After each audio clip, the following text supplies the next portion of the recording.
আমরা মরে গেলাম। রাজশাহীর সেই সংবাদের আজকে ফলো আপ সংবাদে দেখা যাচ্ছে রাজশাহীর পবায় একসঙ্গে একই পরিবারের 4 জনের লাশ উদ্ধারের ঘটনায় শোকে স্তব্ধ বামনশিকর গ্রাম।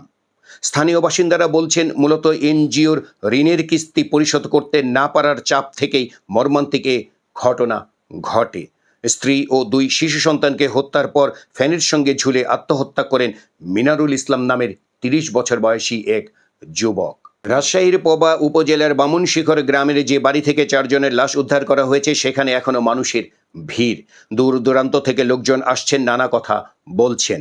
প্রতিবেশী ও কাছের মানুষেরা বলছেন না খেয়ে থাকলেও মিনারুল কারোর কাছে হাত পাততেন না, তার স্ত্রীও চাইতেন না। 2 সন্তানও সেভাবেই বেড়ে উঠছিল। মিনারুল তার বাবা মা ভাইদের পরিবারের সঙ্গে নিজের পরিবারের কাউকে মিশতে দিতেন না।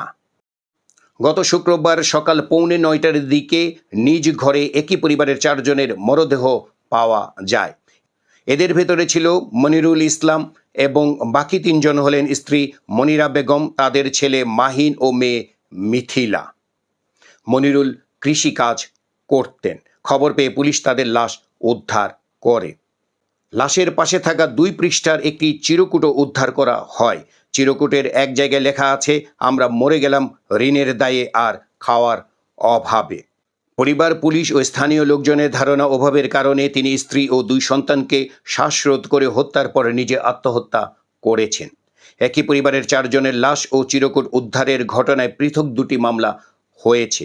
গত শুক্রবার রাতে নগরের মতিহার থানায় অপমৃত্যু ও হত্যার অভিযোগে মামলা 2টি করা হয়। অপমৃত্যুর মামলাটি করেন মৃত মিনারুল ইসলামের বাবা রুস্তম আলী, আর হত্যা মামলা করেছেন মিনারুলের শাশুড়ি শিউলি বেগম। শনিবার বাড়ির পাশে 4 জনের কবর খোঁড়ার কথা থাকলেও মিনারুলের শাশুড়ি মেয়ে ও নাতনির মরদেহ নিয়ে যেতে চান এবং তিনি মেয়ে এবং নাতনির মরদেহ তাদের বাড়িতে নিয়ে যান। পরে মিনারুল ও তার ছেলে মাহিনের মরদেহ তাদের বাড়িতে দাফন করা হয়।